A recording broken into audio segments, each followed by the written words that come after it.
This week on Buyer's Guide is an older model Mercedes C-Class Coupe, a good used buy. We compare reliable double cab bakkie alternatives around the 500,000 Rand mark. And we take an in-depth look at Fiat's quirky Duologic transmission. Hello and welcome to a brand new episode of Buyer's Guide. If you have a question for the team, you can send it to buyersguide@ignitiontv.co.za. And please include as much information as possible, including a clear photograph of yourself. Okay, joining us in studio this week are two of Buyer's Guide stalwarts, Poti and Pinyani. How you doing, Poti? Good, how are you, sir? He's from Business Day, and Tema Pansi. How you doing? All right, news, sir. And you're from Audi Bromford. Good Yeah. to see You don't have to again. suck up. You don't have to suck up with the sirs and all that. Okay, we're going to kick off things quickly with a question from Isaac, who's 30 years old and currently drives a 2016 Nissan Juke 1.6 Turbo Techno.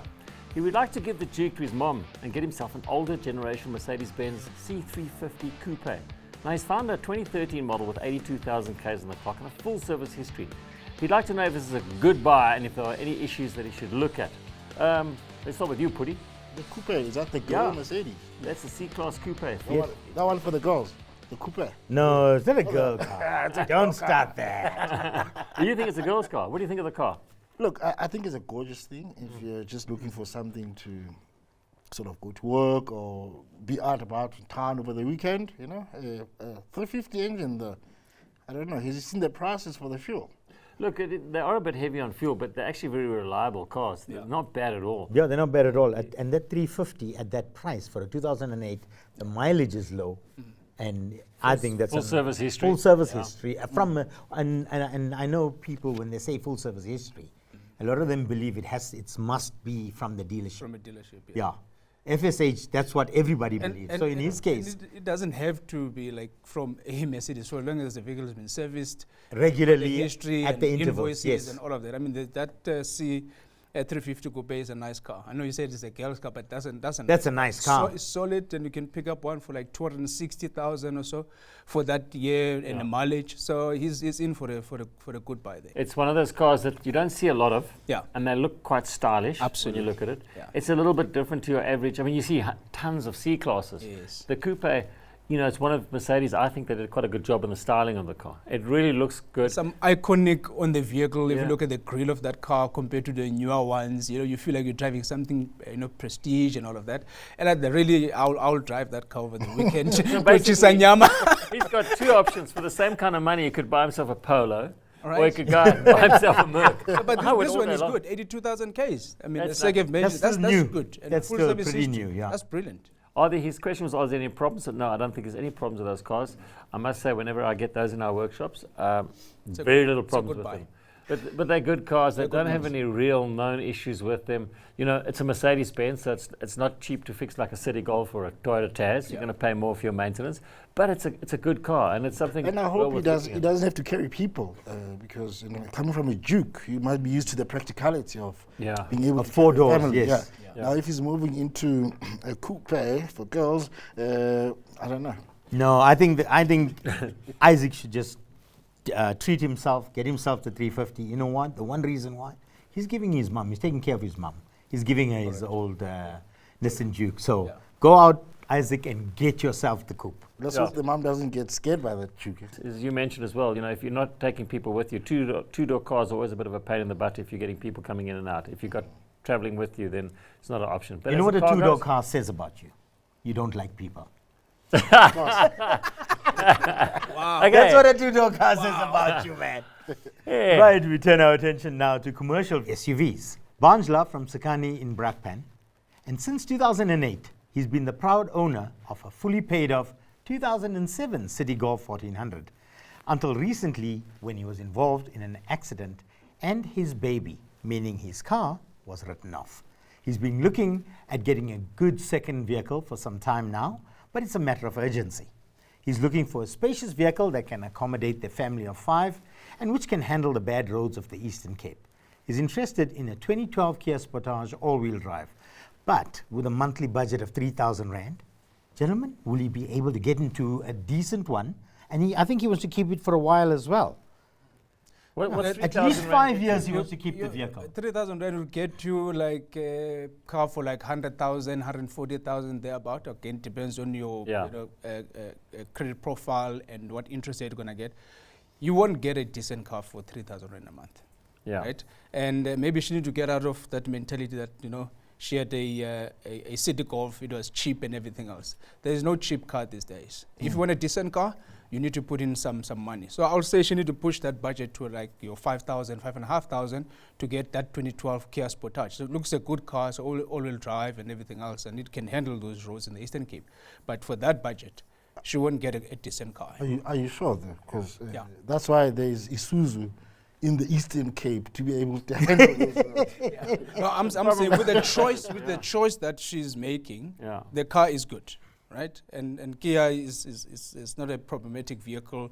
Parts Yes. are available and everything else. But then, of course, there are other options as you've mentioned. Maybe the Isuzus and the likes. The problem is you can't But buy then for there's 120,000 rand. 100%. You can't buy a Hence, decent I'm saying Isuzu first for that. start readjust your budget. If you want an SUV, readjust your budget, or go back and look for a City Golf 1 again. You know what I mean? Do you know what I would recommend you have a look at? If you need an SUV, have a look at the older generation RAV4s. Because you can pick up, like, it's going to be an old one though. It's going to be around about 2008. Correct. RAV4. They are very reliable. So you can buy one with, let's say, 200,000 kilometers on it Yeah. and be, knowing that you're still going to get a good, reliable car. Yeah. You can get an all-wheel drive one. It'll be raised suspension that. Auto.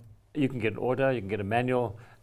In that sort of region, I think that's probably one of the best buys because the suspension is really strong on those cars. They can handle those roads. They're very reliable. And once they go over 200,000 Ks, people get a bit concerned about reliability. But take it from us, the reliability on those cars are very good. You could even push it to something like an iX35. You may find an older iX35 or Hyundai Tucson. Tucson. What do you think of the old Hyundai Tucson? Very nice car if you don't plan to go to the Eastern Cape. I still say those SUVs, perfect if you live in the city. Yeah. But for the fact that you're saying that you want to travel to that kind of region, Yeah. I've been to that region. Bad. You want a robust car. Really? So, what You are do. we going to say? So if you live in the Eastern Cape, buy a tractor. Okay. We've given you a couple of ideas to have a look at. We'll be taking a short break, but when we return, we evaluate used double cabs from Germany and Japan. And we go shopping for his and hers SUVs.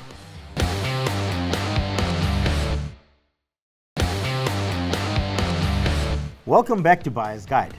Ricardo runs his own construction business and he drives a 2017 Ford Ranger 3.2 4x4 with 137,000 kilometers on the clock.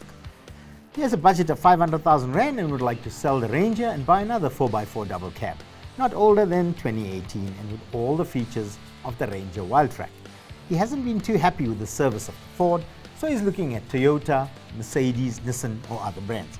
Gentlemen, I need to tell this gentleman straight up, for 500k you ain't jumping into a Toyota 4x4 at 2018 model. 2017, you're going to still have to increase your budget to about 550 just to have a look at the car. Yeah. And nobody's budging on those prices. Yeah. All right, that's what I found. Yeah. And I called them up. No. You want the car? That's the price you That's pay. the price you pay. Temengos, you found anything for No, him? fully agree. I mean, you must also look at the P series. Because if he's got that budget of 500,000, trying to get to a Toyota, a decent one, is going to be a struggle. And it must have the same features as the Wildtrak. 100%. So you must look at maybe 2022 P series as well into the mix there. I'm not quite sure if he will get the same joy as the Toyota that he mentioned there, but that's another option you can look at. The Mercedes, Navara and Mascara? Yeah. well, maybe Putti can pick that one up, because I mean this is quite a. When I read it, it was quite a tough. I don't know. I wouldn't buy a Mercedes X-Class today for work. I'd buy it as a collectible, Yeah. Since they don't make They don't make anymore. them anymore. Remember that You know, Mercedes bakkie they made for a year? Exactly. Yeah. exactly. That was it. Yeah. Yes. Look, even the Nissan, I don't know, for that price, I don't think you can get a latest Navara. Perhaps an older generation Navara, but it doesn't have the features of the Ford. Yeah. The Wildtrak really put the standard up, huh? Yes, it 10-speed did. gearbox, Correct. self-throttling, White table. cruise control, all that. So, no, he must adjust. I don't think he must go to the P series. You missed out. reliability factor not so. Reliability. For me, it will always be Isuzu at this moment. Yeah. Yeah. I'm sure you can get a proper Isuzu. Even new one, come to think of it. They've got those old Generation 6 Isuzus going these days alongside the new one. Can get that new, that's for work. So you're not going to have cruise control. But The problem is he's got a wild track, and to go from a wild track, he wants something with all those features. None of the other vehicles that you could find in that sort of price range, besides the GWM P Series, which quite frankly is well worth a look at. I would certainly say to him, go along to a dealer, Let's go and have a look at one, because you will get all the features with it and more. 2-liter diesel. And you can park the wild track in the bin And just of remember, the P series. yeah, just remember you're going to get a vehicle that's going to have warranty now. Correct. You're going to have with a P Series. It's You're new. going to have it's a seriously good value for money option. I mean, all the Chinese brands now are bringing out. They're not the Chinese vehicles that we knew of past. No. You remember? You guys are too young. Yeah. Well, I remember when they used to say Japanese cars. Oh, they're rubbish. Don't buy them. They're garbage. I mean, you went to when the Cherry was relaunched. You also went there because you're quite excited that Yeah. the product looks Fantastic, great. you You know? know, so as compared to the previous Chinese product that we had in the would country. certainly say go and have a look at the P Series. I know a couple of my friends have bought a P Series Bakkies, and they're all happy with it. Guys, we need to remember though, he's coming from a 3.2 wild track. He's going to Five-cylinder. jump in a P series, which is a 2.2 turbocharged diesel. As we're saying, he must go and have a look. Of course, we must test drive this. He's got to drive them See and if, see if it you are happy. meets his If he's standards. not happy, he might have to go back and fix his marriage with Ford. Yes, you must also look at the Triton. that's a good one. Yes. You must look at the Proper- Mitsubishi proper- Triton. proper It's car. a nice It's a very nice workhorse, good bakkie, gives I'm with him you. all the features he wants. It may not be as, and if you look at a 3.2 Ford, let's be honest, it's quick, it's fast, it's got that rugged look about it. It's A lot of the newer vehicles, a lot of vehicles in that time never came out looking like a Ford. That's why everyone went and bought the Ranger and the Wild Track and things. You can look around and see what you can find, but we've given you there again a couple of options to go and have a look on. Lazy has a budget of R1 million, and he would like to buy 2 new cars, one for himself and one for his wife. The car shouldn't be more than 2 years old, and he said he wanted to buy it new. Okay, 2 years old is fine. And he wants to buy the cars for cash. The cars will be mostly used for urban driving with long-distance trip within the SADC region about once a year. He's considering either Haval H6 or Chery Tiggo 7. For himself, but for his wife isn't too keen on Chinese vehicles, so she's looking at the Mitsubishi Eclipse Cross, Lexus NX, or a Hyundai Creta. Now wants to know any other options that we could throw in there. Pudi, let's start with Sure. you. SADC region. Well, he's going to be driving around, Zimbabwe, Botswana, Mozambique, around us. Either way, look, you guys are all for the Chinese cars. Chery Tiggo 7, I drove it to Kuruman, no issues. I'm not sure about the Lexus in SADC. I don't know. Where do you plan to just drive? Just purely on tarmac? The problem with the Lexus is that it is quite an expensive car. Yes. Correct. So you could either buy one Lexus and a City Golf, or you could buy two Cherries, Yeah. or one Cherry and a Haval. Exactly. It's an interesting choice because people who want to go into SADC generally have one choice: Toyota Land Cruiser. That's Yeah. it. Yes. Yeah. I mean, SADC and Land Cruiser, they go hand in hand. These other ones, stay home. Yeah, that's the problem with when you're leaving our country in terms of product support for any of the vehicles that he's mentioned there. yes. There's a difficulty there. But, I mean, these cars are generally fairly reliable, all of them that he's mentioned. If it was my money and I was doing the same sort of thing, I would certainly look at the Chery Tiggo 7 Pro. I think it's a great car, good is. value for money, It is. spacious, nice to drive. Yeah. If his wife doesn't like Chinese vehicles, hey, I mean, not everybody likes them. And he mentioned the Mitsubishi Eclipse. Yeah. I think it's very nice, but I would also look at the Mitsubishi ASX. It's also a great little car. It is. You know what else I would look at? The Renault Duster, 4x4. Yeah. That is one very comfortable, very good on fuel, very capable as well. If he's looking at, and he says here 550, and he doesn't mind second hand. You could look at the RAV4 or a new Suzuki Vitara next year. I had a Suzuki Vitara on my list here, Yeah. for the wife. I mean, and those cars are next strong. year the new Suzuki Vitara. They're doing very well at the moment, and there's a support, everywhere for that particular brand. I'll also look at the Suzuki Vitara for the wife as one of the cars on the list, and take the Lexus out. I don't know how he'd fit a Lexus in there. Well, I suppose the wife's looking at it because she wants something flashy, and the Lexus, out of all these cars, is still sort of flashy, brand snobbery kind But of. can we be honest? Most of the cars are flashy these days. Eh? Yeah, You know, there's but, no- but almost really, every guys, single car, good designs that are coming out. There's They no don't get ugly car. there's no ugly car on the road. Eh? The Tiggo 7 Pro would be a great option to go because there you're looking at Wonderful. about 450 for the top of the range. Yeah. So that leaves him 550,000 rand. If his wife likes the Mitsubishi Eclipse Cross, I think it's a great option. Yeah. Although the ASX is a little bit more popular, so later on when you want to resell it, the Resell it. ASX would have a better resale value. Yeah. And the ASX is a really nice car to drive. There's a new one out now. It's a 2-litre petrol. It's fuel efficient. Strong It brain. drives very, very nicely. Strong brain. So for me, those were the two I would go for. He'd I'm shake with the his head. Duster. I'm with the Duster. Make- for me, it'll be the RAV4 or the Suzuki Vitara. Yeah. Okay, so don't go away because after the break, we discuss maintenance issues on Fiat's Duologic gearbox. And we found out it's possible for a diesel engine to become less powerful over time.